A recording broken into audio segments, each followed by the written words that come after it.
when I was about 2 years old. I felt God begin to pull in my life when I was in the third grade.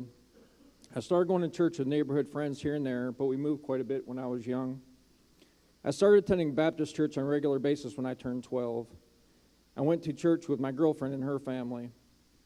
I was a member of the choir and came forward at a calling and asked Jesus Christ to be my Lord and Savior. They had a requirement at that church to be baptized there. You had to attend a Bible study for 1 year so he fully understood what it meant to be baptized. On the day I was to be baptized, I woke up early. I was extremely anxious and excited to finally be baptized. To my amazement and disappointment, when I arrived at church, there were fire trucks lined up and down the road. Our church had had a fire, and services were canceled. When I arrived at the temporary church next Sunday, I expected to be baptized then. Nobody said a word about it throughout the whole service, and I decided God was sending me a message. He didn't want me in his church. During that time, I was getting physically abused at home from my stepfather. He gave me one of my worst beatings shortly after the church had that fire. I laid on my bed with warm, thick tears coming down my cheeks. I looked in the mirror and saw that I had blood coming from my tear ducts. I called my father, who lived in Texas at the time. I told my father what had happened. To my surprise, he hung up on me.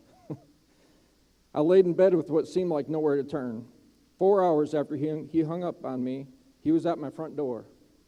He had taken a plane ride and was at my house to get me out of there. The physical abuse stopped after that. I stayed with my grandmother's house with my father for 2 weeks. My dad went back to Texas and I went back home. Still, I began to turn away from God and relied on surviving on my own. I stopped attending church and began partying with my friends. I had an alcohol overdose twice in the 8th grade. I was smoking 3 packs a day. Sorry, Dad. I had 7 earrings up my ear. I still have scars today as a reminder of that. My life was headed south quickly. 2 of my closest friends from this time died. One from a cocaine overdose, one from a DWI car accident where he was driving a carload of my friends. Another one of my good friends died in the back seat of that car. I moved in with my father for my freshman year of high school, and I moved back in with my mother when she left my stepdad about a year later. I joined the military, stayed mostly separated from God for the 10.5 years I was on active duty. In 1999, at the end of my enlistment obligation, my younger sister, Christy, had a massive AVM rupture in her brain. An AVM is a malformation of blood vessels in her brain. She was on life support. When I arrived at the hospital, I was informed that I had the tie-breaking vote whether or not to take her off life support. Doctors gave her no chance of survival. I did research and found patients with this kind of bleed had a 3% survival rate. Of the 3% that survived, 99% of those people had a reoccurrence within 3 years and died. I asked a well-respected local neurologist, Dr. Laha, to look at her MRI and give our family an unbiased opinion. He explained that everywhere where there was white on her MRI was irreversible brain damage. Her entire MRI was white. I mean, the whole thing was white. There was a little thumbnail area that was clear that was not white. The rest of it was white. He stated best case scenario, she would be a vegetable. He was of Indian descent and had a very heavy accent. I'll never forget his reply to our family. Chance of survival, 0. I joked with my sister, she wasn't a good host while she was in her coma. I found a Gideon New Testament Bible on the stand in intensive care. Stories I had learned as a 12-year-old come flooding back. I went to the hospital chapel and wept over the enormous Bible there to the point I'm pretty sure they had to replace it when I left. God chose to heal my sister.